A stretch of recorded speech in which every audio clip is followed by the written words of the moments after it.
अखंड ज्योति, नवंबर 1941। तंबाकू पीना छोड़ दीजिए। लेखक श्री डॉक्टर ज्ञानचंद्र जी। शरीर पर तंबाकू का घातक प्रभाव पड़ता है। ये मैदे को सिकोड़कर पाचन क्रिया को शिथिल कर देती है और समस्त नर्वस सिस्टम मुर्दा हो जाता है। होठ काले पड़ जाते हैं, जीभ की स्वाद शक्ति कम हो जाती है। तंबाकू पीने से हमारे शरीर में ये परिणाम होते हैं। पहला, गीली भाप बनती है। दूसरा, कार्बन बनती है। कार्बन गले में तथा कलेजे की नलियों में जम जाती है। तीसरा, अमोनिया होता है जो अधिक काल तक पीने से जीवा को फाड़ डालता है, गले को खुश्क करता है, जिससे प्यास बढ़ती है और तीव्र धूम्रपान की इच्छा जागृत होती है। अमोनिया रक्त को भी दूषित करता है। चौथा, कार्बोनिक एसिड कोयले का तेजाब होता है, जिससे सिर दर्द, अनिद्रा और स्मरण शक्ति का ह्रास होता है। पांचवा, निकोटीन प्रवाहित होती है। निकोटीन एक तीव्र विष है। इसकी एक बूंद खरगोश के मुंह में डाल दो तो वो तुरंत मर जाएगा। डॉक्टर ब्रोडे ने बिल्ली की जीभ पर एक बूंद डाली तो वो तुरंत मर गई। छठवां और भी सूक्ष्म विष है, जिसे कोलिडीन, प्रसिक एसिड, कार्बन मोनोऑक्साइड, फुरफुरल और एक्रोलीन, क्रोलिडीन जहरीले क्षार हैं, जिससे स्नायु दुर्बल हो जाते हैं और चक्कर आने लगते हैं। प्रसिक एसिड ज्ञान तंतुओं को मलिन कर देता है, सिर में भारीपन रखता है तथा मन में अरुचि पैदा करता है। कार्बन मोनोऑक्साइड दम घोटकर मार डालने वाली गैस है। इसका प्रभाव ये होता है कि सांसें जल्दी जल्दी चलने लगती हैं, हृदय की गति तेज हो जाती है, रोमांच और ऐंठन होने लगती है, आंखों की पुतलियां फैल जाती हैं और ठंडा पसीना, ठंडा बदन और बेहोशी होती है। फुरफुरल मस्तिष्क के ज्ञान तंतुओं को ढीला कर देता है। एक्रोलीन एक गैस है जो मन में चिड़चिड़ाहट पैदा कर देता है। अब प्रश्न ये है कि तंबाकू पीना छोड़ा जा सकता है अथवा नहीं। हमारा विश्वास है कि प्रत्येक ऐब का परित्याग संभव है। मन का संकल्प ही तप है। जिस चीज को मन ने भुला दिया वो छूट गई। जब तक मन दृढ़ है तब तक वो तप भी अखंड है। मैं प्रत्येक तंबाकू पीने वाले से कहता हूं कि वो इस ऐब को दृढ़ता से परित्याग करे। तंबाकू पीना सर्वोपरि ऐब है। इसका नैतिक पाप परिवार को कष्ट पहुंचाता है। जरा उस अवस्था को सोचिए जब एक अज्ञात नववधू एक सिगरेट पीने वाले के घर पहुंचकर अन्य अपरिचित आदतों के अतिरिक्त प्रणय काल से भी भयभीत रहे। वो पति के मुंह से धुएं की बदबू को क्यों बर्दाश्त करे? क्यों उसे धीरे धीरे पी जाए? कोमल मिजाज स्त्रियां आरंभ में दिमागी बू चढ़ जाने के कारण बेहोश हो गई हैं और इन्हें धीरे धीरे अपना मिजाज उसे सह लेने के अनुकूल बनाना पड़ता है। वो जीवन पर्यंत इस अभ्यास को निभाती है। आप सभी उनकी इस बेबसी को तो समझिए। कैसा पैशाचिक आचार है ये। स्त्री के बाद संतति उस दोष में रंगती है। अपने पिता को देखकर बेटा भी लुक छिपकर पीता है और बढ़ते बढ़ते अपने पिता के रिकॉर्ड को तोड़ डालता है। आज स्कूल कॉलेज के विद्यार्थियों को चुरट बिना चैन नहीं। इन करोड़ों युवकों के मुंह में कालीख पोतने वाले कौन हैं? उनके सिगरेटी पिता। मैं ऐसे सब पिताओं को जलती आग में कूदकर इस महापाप का प्रायश्चित करने की सलाह देता हूं।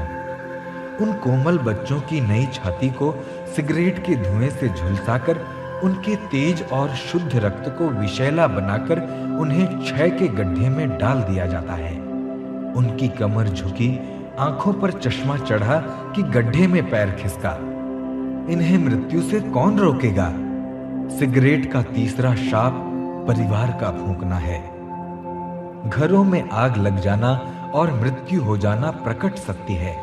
दिल्ली के एक सुप्रसिद्ध करोड़पति परिवार में एक ऐसी ही करुण मृत्यु हुई थी। इसे हम कभी नहीं भूल सकते। सर्दी के दिन सेठ साहब रेशमी बिस्तर पर पड़े सिगरेट पी रहे थे। पीते पीते झपकी लग गई और सिगरेट वाला हाथ छाती पर आ गिरा। सिगरेट जल रही थी। उसने कुर्ते को पार कर सीने को जला दिया। चमड़ी पर गर्मी पहुंची ही थी कि उनकी आंख खुल गई। उन्होंने उस स्थल को मसल महल में दौड़ धूप मचाई। डॉक्टर साहब पहुंचते पहुंचते उनका हार्ट फेल होने लगा था। इंजेक्शन देने पर भी चिराग बुझ गया। सेठ साहब, हम अब तक अफसोस करते हैं। मैं प्राकृतिक चिकित्सक हूं और मुझे पूरा विश्वास है कि बड़े से बड़ा पियक्कड़ भी प्रकृति के आसरे इसे छोड़ सकता है। ध्यान रखिए कि इसका संकल्प सबसे पहला मुख्य उपाय है। चाहे जो कुछ हो, पर मैं तो इसे पीऊंगा ही नहीं। संकल्प पर डटे रहकर 8-10 दिन में स्वतः ही मन शांत हो जाता है और हुडुग मिट जाती है। फिर भी हम कुछ उपाय दे देते हैं। पहला, सिगरेट एकदम छोड़कर उसे देखने से अनिच्छा कर लेनी चाहिए। दूसरा, मन को सदैव दृढ़ बनाए रखना चाहिए। तीसरा, जब कभी मन न माने, तबीयत मचल ही रही हो, तो पारिवारिक जनों में बैठकर एकांतता को नष्ट कर देनी चाहिए। याद रखो, अकेले रहोगे तो व्रत टूट जाएगा। जी मिचलाए, तबीयत डूबी रहे, नींद नहीं आए या पेट में कष्ट हो तो अश्वगंधारिष्ट का सेवन करो। जब कभी आवश्यकता प्रतीत हो, एक मात्रा अश्वगंधारिष्ट को पी लो। अश्वगंधारिष्ट सिगरेट, मद्य, मांस आदि महादोषों को छुड़वाने की दिव्य औषधि है। ये उनके शरीर को पूरा करती है तथा ज्ञान तंतुओं को धीरे धीरे मलिनता से रहित करती है। अश्वगंधारिष्ट जितना पुराना होगा, उतने ही पुराने पियक्कड़ों को लाभ होगा। शराब पीने का अभ्यास भी इससे छूट जाएगा। शराब की जगह दिन में 2-3 बार इसे पीना आरंभ कर दो। तबीयत शराब से स्वयं घृणा करने लगेगी। चौथा, मुंह में बार बार पानी भरे तो भुनी सौंफ और छोटी इलायची चबानी चाहिए। पांचवा, हिचकी और सर दर्द हो तो बिंदाल के डोडे के पानी से नहा लेना चाहिए। बिंदाल के 3-4 डोडे पानी में भिगो दें। 4 घंटे बाद मलकर पानी छान लेना चाहिए। इस पानी की 2-3 बूंदें नाक में टपकाने से छींके आकर बलगम तथा अन्य दोष निकल पड़ेंगे। ये नुस्खा सप्ताह में 1 ही बार लेना चाहिए। छठवां, मल अवरुद्ध होने पर सोते समय 3-4 दिन तक गुड़ की शक्कर मिला हुआ दूध पीना चाहिए। सातवां, मन को सदैव प्रसन्न रखना चाहिए। आठवां, सदैव स्वच्छ रहो, पौष्टिक भोजन करो। यथासंभव अपने को लोगों में घिरा रहने दो जो तुम्हारे शुभ चिंतक हों। नौवां, अपनी विजय पर गर्व करो। ध्यान रखिए कि समस्त उपद्रव व इच्छाएं 10 दिन तक ही रहेंगी। 11वें दिन तबीयत हल्की और खुश होगी। एक पाप का बोझ हटता सा प्रतीत होगा।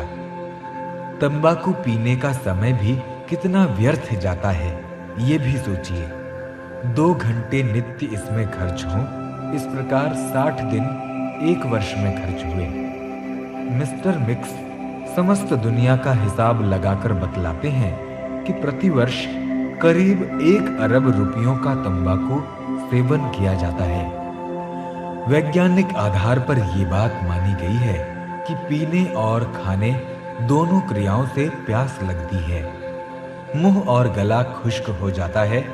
पानी पीने से भी प्यास कम नहीं होती। डॉक्टर हम्प्रे ने कहा था कि ये न तो पोषक तत्व है, न पाचक है, न मानसिक और न शारीरिक शक्ति को बढ़ाने वाला है।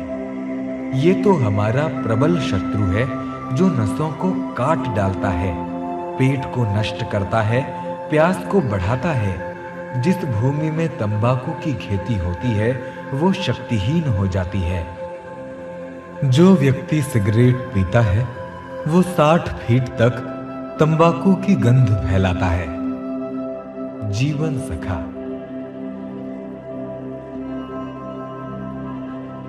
आध्यात्मिक साधना से क्या लाभ? प्रश्न उपस्थित होता है कि आध्यात्मिक साधनाओं के अभ्यासों में हम क्यों प्रवृत्त हों? उनसे हमारा क्या प्रयोजन? हमें क्या लाभ मिलेगा?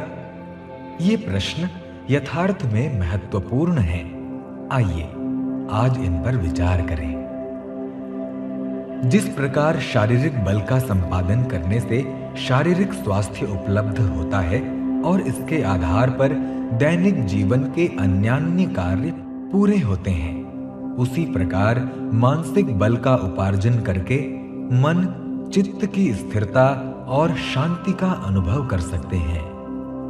निश्चय ही मानसिक संतुलन ठीक रखने पर लौकिक और पारलौकिक सफलताएं मिल सकती हैं।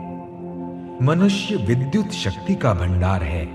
उसमें प्राण तत्व इतनी प्रचुर मात्रा में भरा हुआ है कि इसके आधार पर असंभव और आश्चर्यजनक कार्यों को पूरा किया जा सकता है, परंतु हम उसका ठीक प्रकार उपयोग करना नहीं जानते। यदि उसका समुचित रीति से उपयोग करना जान लिया जाए तो जीवन की दिशा दूसरी हो सकती है। मानवीय विद्युत का समुचित उपयोग करना सीखना वैसा ही उपयोगी है जैसे घर के कीमती घोड़े पर चढ़ना जानना या बैंक में जमा हुए रुपये को निकालने की जानकारी रखना। वे मनुष्य बड़े अभागे हैं जिनके पास बहुमूल्य घोड़ा है पर उस पर चढ़ना नहीं जानते, अथवा जिनकी विपुल संपत्ति बैंक में जमा है किंतु उसे निकालने की विधि नहीं जानते और पैसे पैसे को मोहताज फिरते हैं। आध्यात्मिक साधना का ये प्रथम फल बहुत ही महत्वपूर्ण है कि अपनी अपरिमेय शक्ति का समुचित उपयोग करना मालूम हो जाए।